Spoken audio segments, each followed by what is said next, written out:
Hello kids, हम लोग कक्षा 12वीं एनसीईआरटी जीव विज्ञान का 6वां चैप्टर पढ़ रहे हैं, वंशागति के आणविक सिद्धांत। इसके पिछले 5वें वीडियो में मैंने आपको जेनेटिक कोड और प्रोटीन संश्लेषण यानी पॉलीपेप्टाइड संश्लेषण के बारे में बताया था। उसी को हम यहाँ पर अब आगे पढ़ने वाले हैं। स्थानांतरण या रूपांतरण या अनुवादन इसको कहा जाता है। ट्रांसलेशन क्या है? राइबोसोम के द्वारा पॉलीपेप्टाइड श्रृंखला का निर्माण करना, उसका संश्लेषण करना, यह अनुवादन या रूपांतरण या स्थानांतरण कहलाता है।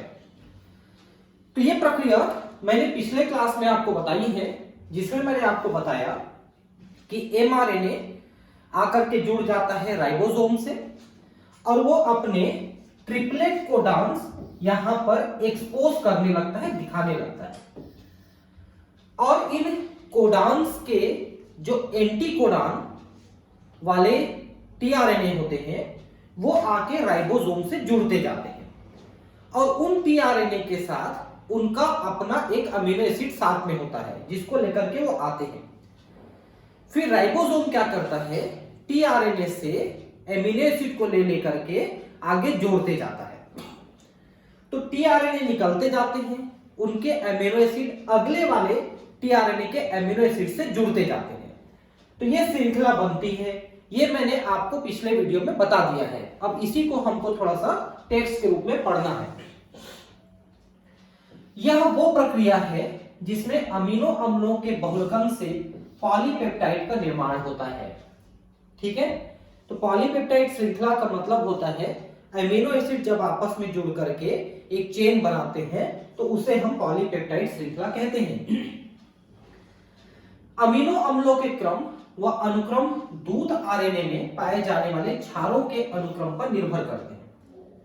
तो ये भी मैंने आपको बताया कि जो एमआरएनए है उसमें जो जेनेटिक कोड होते हैं वो जेनेटिक कोड न्यूक्लियोटाइड के या क्षारकों के अनुक्रम के रूप में होते हैं और 3-3 क्षारकों का क्रम एक एक जेनेटिक कोड को बनाता है।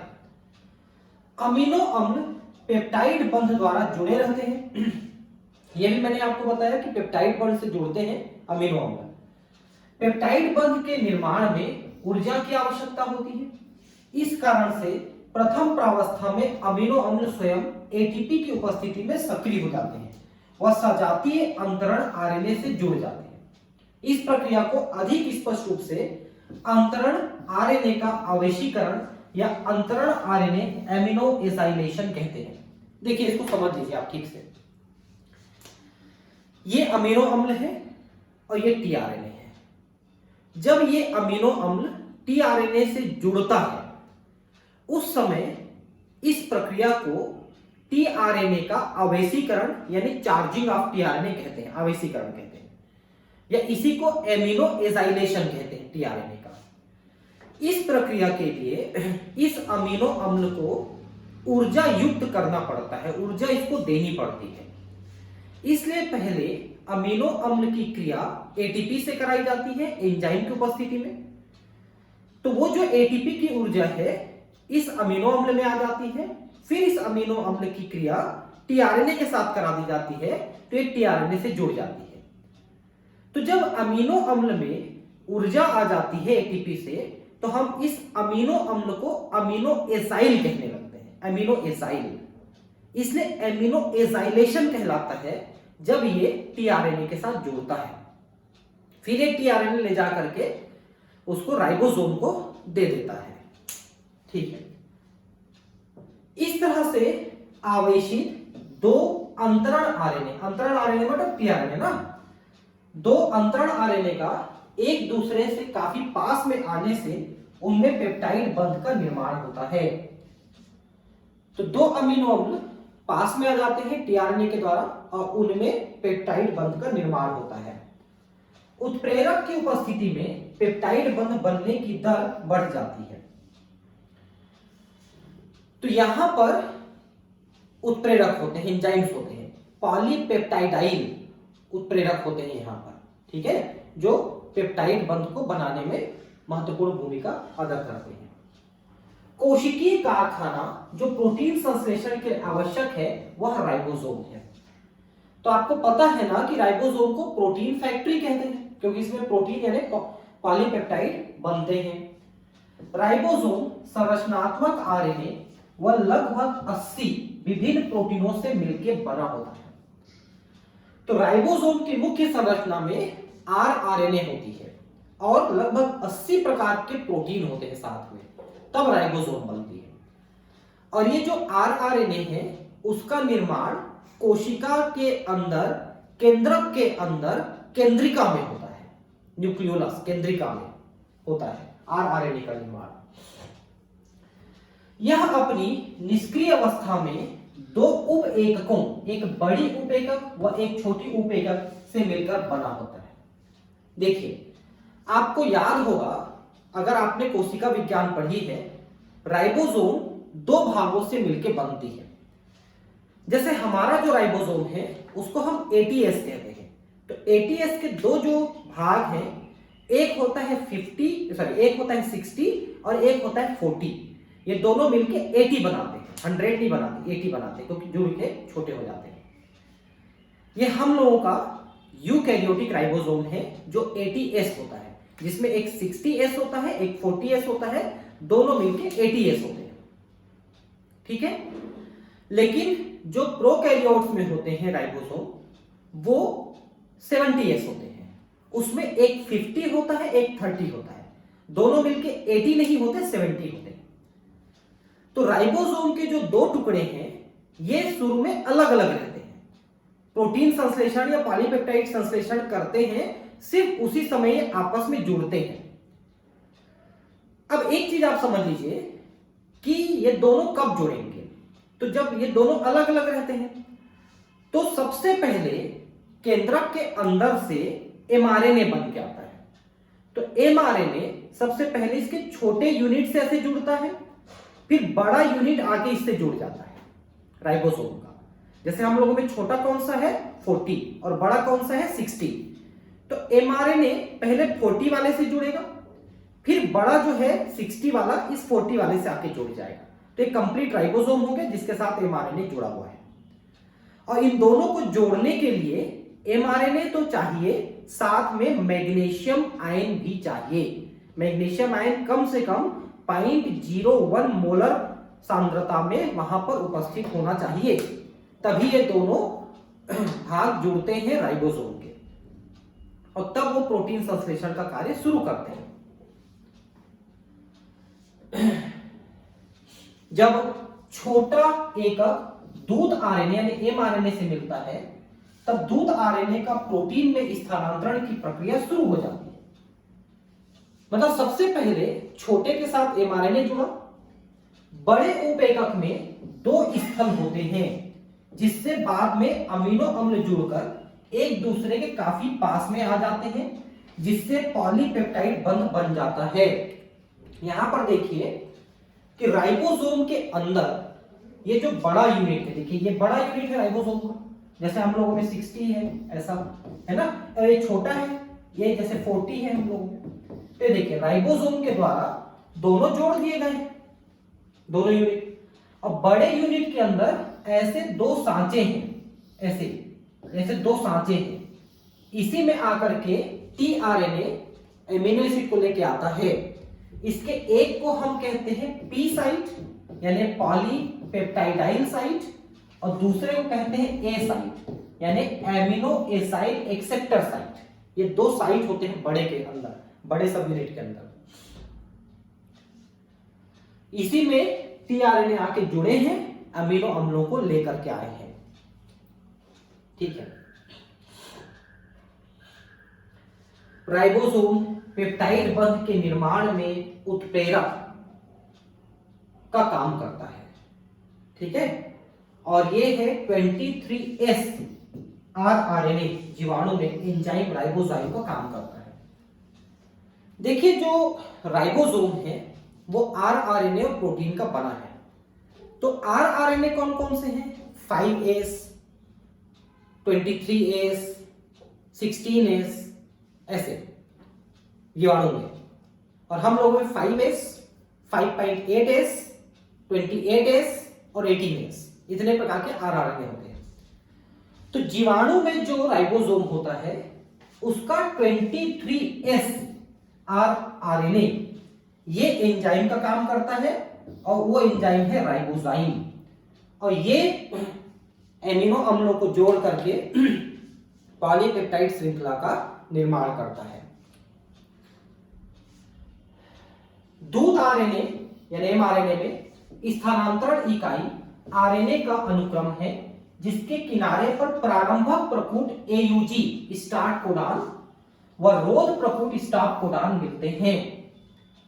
तो मैंने आपको बताया था कि एमआरएनए के पहले सिरे पर हमेशा एयूजी रहता है जो मिथायोनिन को कोड करता है और अंतिम सिरे पर 3 में से कोई एक स्टॉप कोडान होता है, यूएए, यूएजी, यूजीए, इन तीनों में से कोई एक रहता है। तो यहां से शुरू करता है और यहां पर खत्म करता है प्रोटीन सिंथेसिस।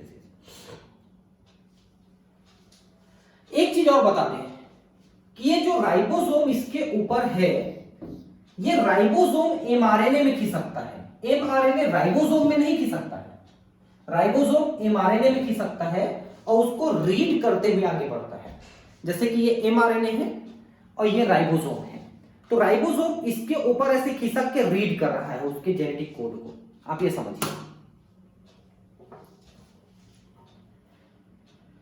ये प्रभावी स्थानांतरण प्रक्रिया के लिए आवश्यक है कि शुरू में एयूजी यानी प्रारंभक कोडान और अंत में स्टॉप कोडान होते हैं। प्रारंभन हेतु राइबोसोम एमआरएनए के प्रारंभक प्रकूट एयूजी से संबंध बनाता है जिसकी पहचान प्रारंभक अंतरण आरएनए द्वारा की जाती है। तो सबसे पहले एमआरएनए का एयूजी जो प्रारंभक कोडान है वो राइबोसोम से जुड़ता है, फिर उसके साथ जुड़ता है टीआरएनए जो जिसके पास उसका एंटी कोडान है, एयूजी का एंटी कोडान, और जिसके पास मिथायोनिन अमीनो अम्ल रहेगा। राइबोसोम इसके बाद प्रोटीन संश्लेषण की दीर्घीकरण प्रावस्था की ओर बढ़ता है। इस अवस्था में एमिनो अम्ल अंतरण आरएनए से जुड़कर एक जटिल रचना का निर्माण करता है जो आगे चलकर अंतरण आरएनए के प्रतिकूट से पूरक क्षार युग्म बनाकर दूध आरएनए के उचित प्रकूट से जुड़ जाते हैं। तो अमीनो अम्ल टीआरएनए के साथ जुड़े हुए हैं, अभी मैंने आपको कुछ देर पहले बताया कैसे जुड़े हुए हैं, और टीआरएनए के साथ एंटीकोडान भी होता है जो राइबोसोम के साथ जुड़ जाता है और एमआरएनए के कोडान के साथ उसका पूरक कंडीशन, उसका पूरक जो ज्वाइंट है, उसका जो संबंध है वो बन जाता है। एमआरएनए और टीआरएनए के बीच संबंध बन जाता है।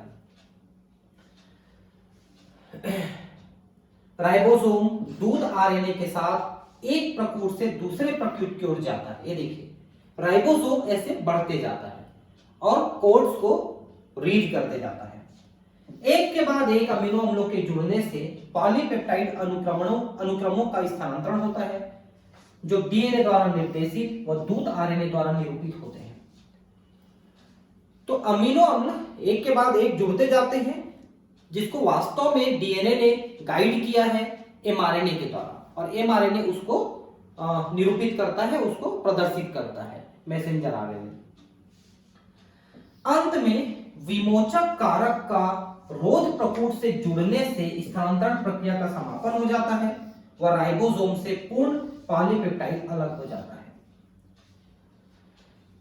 तो राइबोसोम जेनेटिक कोड को पढ़ते हुए आगे बढ़ रहा है, अमीनो अम्लों को टीआरएनए से लेकर के जोड़ते जा रहा है, फिर अंत में आता है स्टॉप कोडान, रोध कूट आता है, वहां से वो स्टॉप हो जाता है और जो बना हुआ पॉलीपेप्टाइड है वो अलग हो जाता है, क्योंकि वहां पर एक कारक होता है, एक एंजाइम होता है विमोचक, जो उस पॉलीपेप्टाइड चेन को राइबोसोम से अलग कर देता है। इस तरह से आपका प्रोटीन संश्लेषण की जो क्रियाविधि है वो खत्म होती है।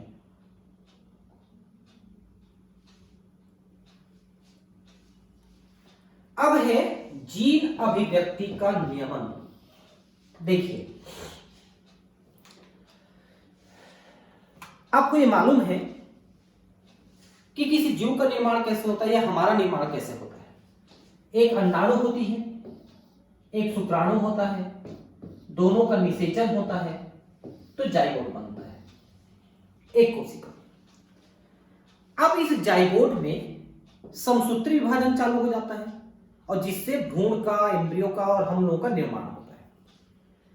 कहने का तात्पर्य यह है कि हमारे शरीर में जितनी भी कोशिकाएं हैं वो सभी एक ही कोशिका के समसूत्री विभाजन द्वारा बने हुए हैं। मतलब यह है कि हमारे सारे कोशिकाओं में एक जैसा डीएनए है, एक जैसा जीन है। तो फिर ये कोशिकाएं अलग अलग प्रकार के कोशिकाओं में कैसे विभाजित हो गए? जैसे लिवर में अलग प्रकार का है, हार्ट में अलग प्रकार का है, ब्रेन है, किडनी है, बोन है, ब्लड है, हर एक मसल्स है, इनमें अलग अलग प्रकार की कोशिकाएं कैसे बनी? क्योंकि कोशिकाओं का निर्माण, उनका संचालन, उनकी संरचना सब कुछ जीन्स के द्वारा होती है। और जब सभी कोशिकाओं में एक जैसे जीन्स हैं तो फिर ये अलग अलग कार्य कैसे कर रहे हैं, ये सोचने का विषय है।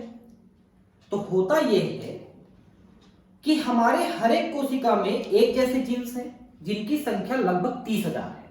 हर एक कोशिका में 30,000 जीन हैं एक जैसे। लेकिन ये सभी जीन्स सभी कोशिकाओं में एक साथ कार्य नहीं करते हैं, समझ रहे हैं? बल्कि कैसे कार्य करते हैं? तो किसी कोशिका में कुछ जीन्स काम करते हैं, किसी कोशिका में कुछ दूसरे टाइप के जीन्स काम करते हैं। जैसे हमारे लिवर की कोशिकाओं में वे जीन्स काम कर रहे हैं जो वो कोशिकाओं को लिवर की कोशिकाओं जैसा काम करा रहे हैं, उनकी संरचना बना रहे हैं। किडनी में किडनी बनाने वाले जीन्स काम कर रहे हैं, हार्ट में हार्ट बनाने वाले जीन्स, ब्रेन में ब्रेन बनाने वाले जीन्स काम कर रहे हैं। जैसे लिवर में केवल लिवर के जीन काम कर रहे हैं, किडनी वाला काम नहीं कर रहा है। किडनी में किडनी वाला काम कर रहा है तो लिवर वाला काम नहीं कर रहा है, ऐसा मैं कह रहा हूं। ठीक है, पहली चीज तो ये है। इसलिए कोशिकाएं अलग अलग बनी हुई हैं और अलग अलग कार्य कर रही हैं। पहला चीज। दूसरा चीज क्या है कि जो जीन काम करते भी हैं वो जीन भी हमेशा काम नहीं करते हैं। जब जरूरत पड़ती है तब वो जीन काम करते हैं और जरूरत नहीं रहती है तो काम करना बंद कर देते हैं। तो ऐसी कौन सी प्रक्रिया है जिसके द्वारा इन जीन्स के इस तरह के कार्य प्रणाली को नियंत्रित किया जाता है? उसी को जीन अभिव्यक्ति के नियमन में ओपेरॉन कंसेप्ट में हम पढ़ते हैं। ठीक है, कि ये कैसे कार्य करते हैं। जीन अभिव्यक्ति के नियमन का बहुत व्यापक अर्थ है जो विभिन्न स्तरों पर होती है। जीन अभिव्यक्ति के परिणाम स्वरूप पॉलीपेप्टाइड का निर्माण होता है जिसे कई स्तरों पर नियमित कर सकते हैं। सुकेंद्रकीय में नियमन कई स्तर पर हो सकता है। क्योंकि जब जीन्स काम करते हैं यानी डीएनए, तो उसका एक ही काम होता है आरएनए बनाना, और आरएनए का एक ही काम होता है प्रोटीन बनाना। तो जीन्स जब कार्य करेंगे तो प्रोटीन बनाएंगे, काम नहीं करेंगे तो प्रोटीन नहीं बनेंगे। ठीक, अब किन स्तरों पर काम हो सकता है? पहला, अनुलेखन स्तर पर। अनुलेखन का मतलब मैंने आपको बताया था कि डीएनए से आरएनए बनना, ये अनुलेखन है।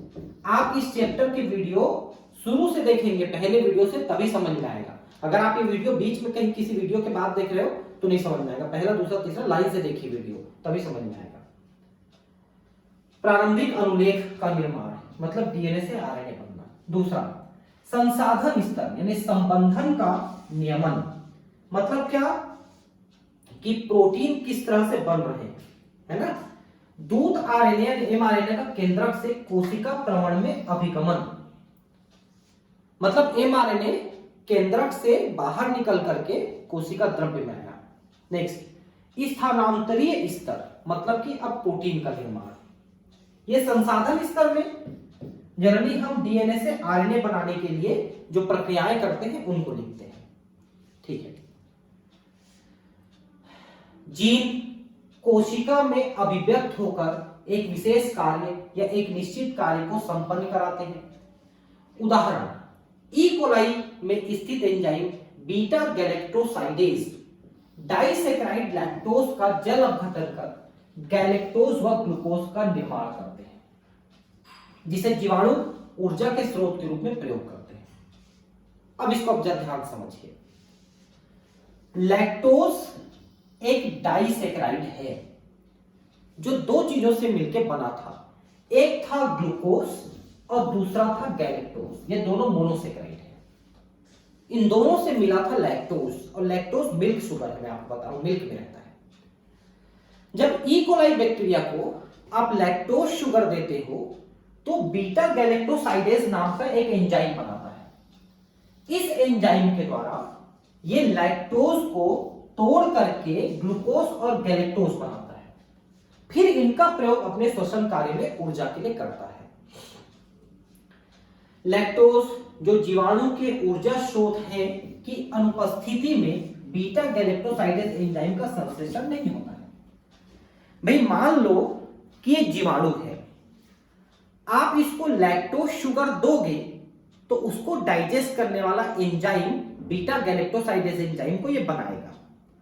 मान लो आप इसको लैक्टोज शुगर नहीं दिए हो तो एंजाइम को नहीं बनाएगा, क्योंकि लैक्टोज शुगर है ही नहीं तो डाइजेस्ट किसको करेगा, इसलिए वो एंजाइम को नहीं बनाएगा।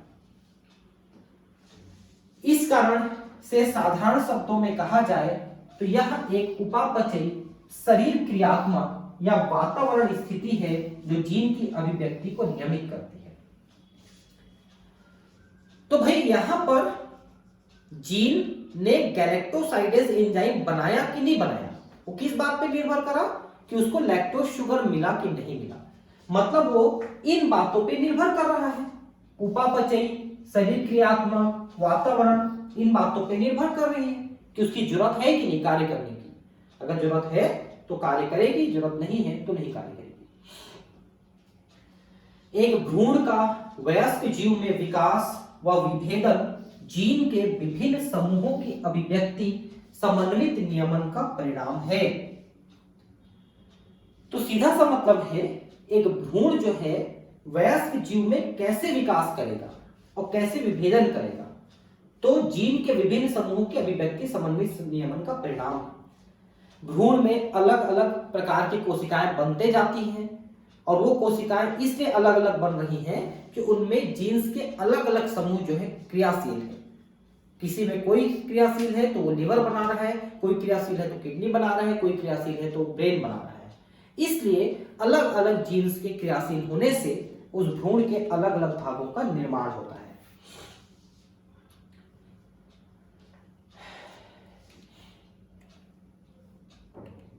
ठीक, असीम केंद्रकी में जीन, असीम केंद्रकी मतलब प्रोकैरियोट जिसके पास केंद्रक नहीं है, में जीन अभिव्यक्ति के नियंत्रक के लिए कुछ ऐसे प्रभावी स्थल होते हैं जो अनुलेखन प्रारंभण की दर को नियमित करते हैं। तो एक सिस्टम वहां पर काम करता है जिस सिस्टम के द्वारा जीन्स जो है एमआरएनए बनने और नहीं बनने की प्रक्रिया को नियंत्रित करते हैं। क्योंकि जीन अगर एमआरएनए बनाते हैं तब तो वो आगे चल के प्रोटीन बनाएगा, अगर वो एमआरएनए नहीं बनाते हैं तो प्रोटीन नहीं बनेगा। अनुलेखन इकाई में एक निश्चित उन्नायक के साथ आरएनए पॉलीमरेज की क्रियाशीलता अतिरिक्त प्रोटीन से पारस्परिक क्रिया द्वारा उसे नियमित होती है, जो प्रारंभिक स्तर के पहचान में इसे सहयोग देते हैं। मतलब यह है कि जीन्स एमआरएनए तब बनाएंगे जब उनको आरएनए पॉलीमरेज एंजाइम मिलेंगे, और उनको आरएनए पॉलीमरेज एंजाइम देने का कार्य कुछ दूसरे समूह के द्वारा किया जाता है जो पूरी प्रक्रिया को नियमित करते हैं। जब आवश्यकता होती है तो उन जीन्स को आरएनए पॉलीमरेज दिया जाएगा जिससे एमआरएनए बनाया जाएगा और फिर वो कार्य आगे बढ़ेगा, नहीं तो नहीं दिया जाएगा, जरूरत नहीं है तो नहीं दिया जाएगा। तो ये नियामक प्रोटीन के द्वारा होती है, उनको देना है नहीं देना है वो इस तरह के, तो उनको हम अभी समझेंगे। ये नियामक प्रोटीन सहयोगात्मक यानी सक्रिय एक्टिवेटर या असहयोगात्मक यानी दमनकारी रिप्रेशर दोनों रूप में कार्य कर सकते हैं। अगर वो प्रोटीन सहयोग करता है तो आरएनए पॉलीमरेज आगे बढ़ता है और डीएनए को मिलता है तो आरएनए बनता है, तो सहयोगात्मक हो सकता है यानी सक्रिय एक्टिवेटर हो सकता है। लेकिन अगर वो सहयोग नहीं करता है तो आरएनए पॉलीमरेज नहीं मिलेंगे डीएनए को और वो कार्य नहीं कर पाएंगे, तो वहां पर वो दमनकारी की तरह कार्य करते हैं।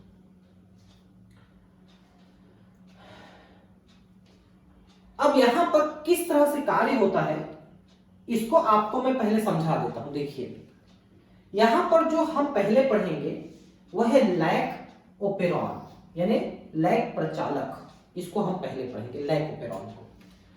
तो इसको जरा ध्यान से समझिए, देखिए इसको समझ लेंगे तो पूरा पीछे का टेक्स्ट आपको समझ में आएगा, नहीं तो नहीं आएगा। यहां पर 3 जीन हैं, जेड, वाई और ए, ये 3 जीन हैं। ये तीनों जीन अगर कार्य करते हैं, मतलब एमआरएनए बनाते हैं, तो एंजाइम बनाया जाता है। और एंजाइम कौन कौन से बनेंगे? बीटा गैलेक्टोसाइडेज, परमेज और ट्रांस एसिटाइलेज। ये 3 एंजाइम बनता है जेड वाई ए से। और ये तीनों एंजाइम मिलके लैक्टोज का पाचन करेंगे। लेकिन कब पाचन करेंगे? जब इनको लैक्टोज मिला रहेगा तब बनाएंगे। अब जरा ध्यान से देखिए कि शुरू में ये बैक्टीरिया के डीएनए का एक हिस्सा है, ठीक है। यहां पर ये तीनों जो जीन हैं, इन तीनों जीन को हम कहते हैं सिस्ट्रॉन, क्योंकि यही तीनों जीन काम करके हमारे लिए एंजाइम का निर्माण कर रहे हैं। बैक्टीरिया के लिए, ये बैक्टीरिया का है, उसके लिए एंजाइम का निर्माण कर रहे हैं। तो ये तीनों सिस्ट्रॉन है जिनको अपन फंक्शनल जीन कहते हैं, ठीक। यहां पर एक होता है ऑपरेटर जीन और एक होता है प्रमोटर जीन। प्रमोटर जीन का क्या काम है? प्रमोटर जीन आगे बढ़ाता है आरएनए पॉलीमरेज एंजाइम को, जिससे ये कार्य करेंगे। ये कार्य करके एमआरएनए बनाएंगे और उससे आगे चल के ये एंजाइम बनाएंगे। तो प्रमोटर जीन तो एंजाइम देना चाहता है, आरएनए पॉलीमरेज एंजाइम देना चाहता है, लेकिन बीच में है ऑपरेटर जीन जो एक प्रकार से स्विच का काम करता है। जैसे आपका ये ट्यूब लाइट है, इसको जलाना है, इसके लिए करंट चाहिए। करंट आता है पावर हाउस से, लेकिन बीच में स्विच है। अगर स्विच बंद रहेगा तो करंट इस तरह नहीं पहुंचेगा, स्विच चालू है तो करंट पहुंचेगा। बस वही करंट है आरएनए पॉलीमरेज एंजाइम। और ये पावर हाउस है और ये हमारा ट्यूबलाइट पंखा है जो चलेगा, लेकिन बीच में ये स्विच है, ऑपरेटर जीन एक स्विच है। अगर ये स्विच ऑन रहेगा तो आरएनए पॉलीमरेज आगे बढ़ के इनको काम कराएगा, एंजाइम बनेंगे। लेकिन अगर ये स्विच ऑफ रहेगा तो आगे नहीं बढ़ेगा एंजाइम और ये काम नहीं करेंगे। अब ध्यान से देखिए, यहां पर एक और जीन होता है जिसको हम आई कहते हैं, आई, इनहिबिटर। इनहिबिटर, इसी को रिप्रेसर जीन भी कहते हैं, रिप्रेशर। ये क्या करता है? ये एक प्रकार के प्रोटीन का निर्माण करता है, एमआरएनए बना करके प्रोटीन का निर्माण करता है। इस प्रोटीन को हम कहते हैं रिप्रेशर प्रोटीन। रिप्रेशर प्रोटीन कहते हैं इसको, इसका निर्माण करता है। अब देखिए ध्यान से, जब हम बैक्टीरिया को लैक्टोज शुगर नहीं दिए हैं, उस समय क्या होता है कि ये जो रिप्रेशर प्रोटीन है, जो आई जीन के द्वारा बनाया गया है, ये रिप्रेशर प्रोटीन ऑपरेटर जीन को जाके ब्लॉक कर देता है, जिससे ऑपरेटर जीन स्विच ऑफ हो जाता है। और स्विच ऑफ होकर के इन तक आरएनए पॉलीमरेज नहीं पहुंचने देता है, तो ये कार्य नहीं करते हैं, ठीक है। तो एक प्रकार से आरएनए पॉलीमरेज या प्रेरक की यहां पर अनुपस्थिति हो गई, जिससे कार्य नहीं कर रहे। क्यों? क्योंकि लैक्टोज शुगर हमको नहीं दिया गया है, बैक्टीरिया को नहीं दिया गया है। अब मान लो आपने इसको लैक्टोज शुगर दे दिया, जो कि प्रेरक का काम करेगा। ये प्रेरक मतलब अभी बता रहा हूं मैं आपको प्रेरक क्या चीज है। अभी आपने इसको स्विच ऑफ कर रखा है, जिससे आरएनए पॉलीमरेज आगे नहीं बढ़ रहा है, काम नहीं कर रहा है, क्योंकि ऑपरेटर जीन स्विच ऑफ है, और इसको स्विच ऑफ करके रखा है रिप्रेशर, ठीक। अब आपने यहां पर लैक्टोज शुगर डाल दिया, बैक्टीरिया को दे दिया। अब ये लैक्टोज शुगर का एक अणु, जिसको हम प्रेरक या इंड्यूसर कहते हैं, प्रेरक या इंड्यूसर, ये जाकर के इस रिप्रेशर प्रोटीन के साथ जुड़ जाता है। जो इसको ब्लॉक करने वाला प्रोटीन है उसके साथ जुड़ गया ये, और जुड़ गया तो इसको फिर ब्लॉक करने नहीं देता है, इसको ब्लॉक नहीं करने देता। ये अकेला रहता है रिप्रेशर प्रोटीन, तो इसको ब्लॉक करके रखा है। इसके साथ लैक्टोज शुगर जो अब प्रेरक कहला रहा है वो जुड़ गया, तो अब ये ब्लॉक करने नहीं देगा, तो ये ऑटोमेटिक स्विच ऑन हो जाएगा, ऑपरेटर जीन स्विच ऑन हो जाएगा। तो यहां से आरएनए पॉलीमरेज आगे बढ़ेंगे और ये काम करना शुरू करेंगे और ये एंजाइम बनाएंगे। एंजाइम बना करके ये जो लैक्टोज शुगर है इनको डाइजेस्ट करना शुरू करेंगे। तो लैक्टोज शुगर पहुंचा तो सिस्टम ऑन हो गया, लैक्टोज शुगर नहीं था तो सिस्टम ऑफ था।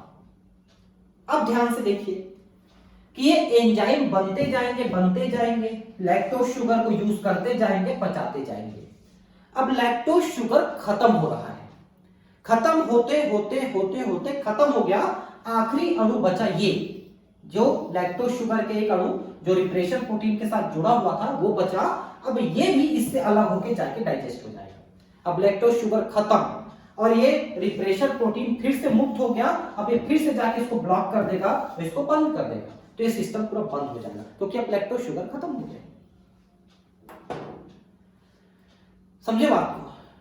तो ये सिस्टम काम करेगा तब जब ये ऑपरेटर जीन स्विच ऑन रहेगा।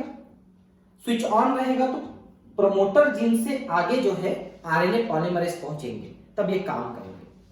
लेकिन इसको स्विच ऑफ करने का काम करता है रिप्रेशर प्रोटीन। जब लैक्टोज शुगर नहीं तो स्विच ऑफ कर दिया, बंद है। लैक्टोज शुगर डाल दिया तो रिप्रेशर प्रोटीन को पकड़ के रोक लिया ये, अब ये ब्लॉक नहीं कर पाया तो ऑटोमेटिक स्विच ऑन हो गया, तो ये काम करने लग गए। और आखिर में जब ये खत्म हो गए तो फिर से स्विच ऑफ हो गए। तो ये एक प्रकार का ओपेरॉन है जिसको जैकोब और मोनोड ने दिया था, जैकोब और मोनोड ने इस ओपेरॉन को। और इस ओपेरॉन को अपन उत्प्रेरक ओपेरॉन कहते हैं, इंड्यूसिबल, उत्प्रेरण वाले ओपेरॉन। मतलब एक खाली बैठा हुआ था, कुछ समय के लिए हमने इसको उठाया, इसने कार्य किया, फिर सो गया। जैसे कुंभकर्ण था, 6 महीने सोता था, एक दिन जागता था, खाता था, पीता था, काम करता था, फिर सो जाता था 6 महीने के लिए। वैसे ये कुंभकर्ण है, सोया हुआ है, अचानक जरूरत पड़ी, जाग गया, काम करके फिर सो गया। ऐसा है इंड्यूसिबल ओपेरॉन है। तो यहां पर प्रेरक कौन है? प्रेरक ये बाह्य पदार्थ है, जो लैक्टोज शुगर डाला हमने वो प्रेरक है, जो इसको चालू करने की प्रेरणा देता है। और चालू कैसे हुआ?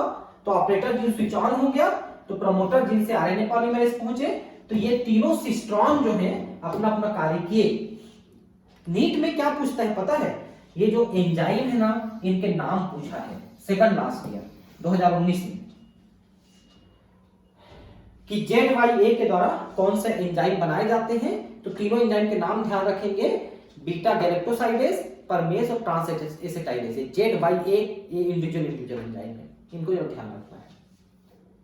अब देखिए ध्यान से, ये एक ऐसा सिस्टम था जो सामान्यतः बंद रहता है।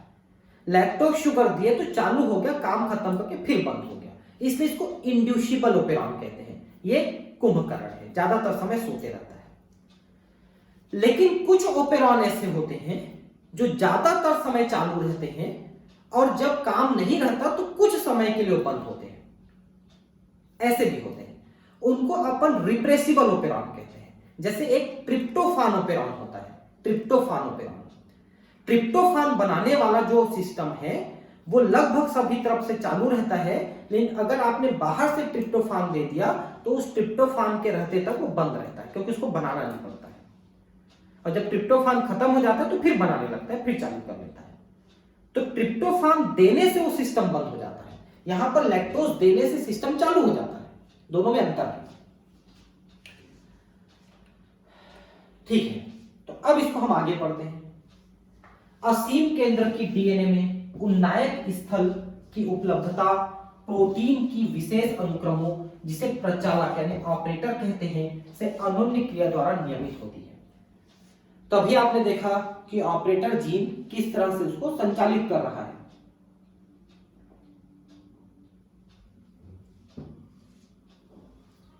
अधिकतर प्रचालक ओपेरॉन में प्रचालक स्थल उन्नायक भाग के पास में ही स्थित होता है।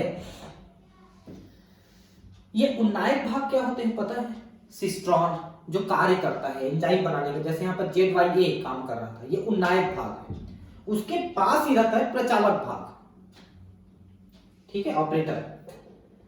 और अधिकतर स्थिति में प्रचालक के अनुक्रम दमनकारी प्रोटीन से बंध जाते हैं, ठीक है। और दमनकारी प्रोटीन कौन था? वो जो आपने इनहिबिटर प्रोटीन बनाया था यहां पर, इस प्रोटीन से ये बंध जाता है प्रचालक, और ये उन्नायक है सिस्टोन जो कार्य कर रहे हैं। प्रत्येक ओपेरॉन का अपना विशिष्ट प्रचालक व दमनकारी रिप्रेशर होता है। उदाहरण, लैक प्रचालक यानी ओपेरॉन केवल लैक प्रचालक LAC ऑपरेटर में मिलता है। यह विशेष रूप से लैक दमनकारी से आपसी क्रिया करता है, ठीक है। तो वही चीजें हम अभी बात कर रहे हैं। अब ये लैक ओपेरॉन है जिसके बारे में अभी मैंने आपको पढ़ाया, ठीक है। चलिए इसको भी एक बार पढ़ा देता हूं मैं क्या लिखा है, ठीक है। उसके बाद फिर हम इसको आगे देखेंगे। लाइकोपेरॉन के बारे में स्पष्ट जानकारी अनुवांशिकविद फ्रैंकोइस जैकब और जैव रासायनिक जैकवे मोनोड, मैंने आपको कहा था ना कि जैकब और मोनोड के द्वारा ये खोजा गया था, ठीक है। तो जो जैकब थे वो जेनेटिस्ट थे और जो मोनोड थे वो बायोकेमिस्ट थे, जैव रासायनिक। इन्होंने काम किया जैकब और उन्होंने पहली बार अनुलेखनीय नियमित तंत्र के बारे में बताया कि कैसे यह सिस्टम कार्य करता है, उसको पहली बार इन्होंने बताया। लैक प्रचालक यानी लैकोपेरॉन, यहां लैक का मतलब लैक्टोज है, में पॉलीसिस्टोनिक संरचनात्मक जीन का नियमन एक सामान्य उन्नायक व नियामक जीन द्वारा होता है। यहां पर ये जो तीनों जीन मिलके जो mRNA बनाते हैं वो एक ही mRNA बना रहे हैं, 3 सिस्टोन मिलके, इसलिए ये पॉलीसिस्टोनिक mRNA है। इस तरह की व्यवस्था जीवाणु में बहुत सामान्य है। इसे प्राचालक या ओपेरॉन कहते हैं। ओपेरॉन का मतलब क्या होता है? इसमें कई जीन्स मिलकर के एक साथ कार्य करते हैं और किसी कार्य को संपादित करते हैं। ऐसे कुछ उदाहरण हैं, लैक प्रचालक, ट्रिप प्रचालक यानी ट्रिप्टोफान प्रचालक, ठीक है, ट्रिप प्रचालक, एटा प्रचालक, हिस प्रचालक, हिस्टिडीन, और वह वैलिन प्रचालक, ठीक है। तो इस तरह से अलग अलग ओपेरॉन जीवाणु में कार्य करते हैं जो ज्यादातर अमीनो अम्लों को बनाने वाला है। ये एटा नहीं, एरा होना चाहिए, एरा, ARA,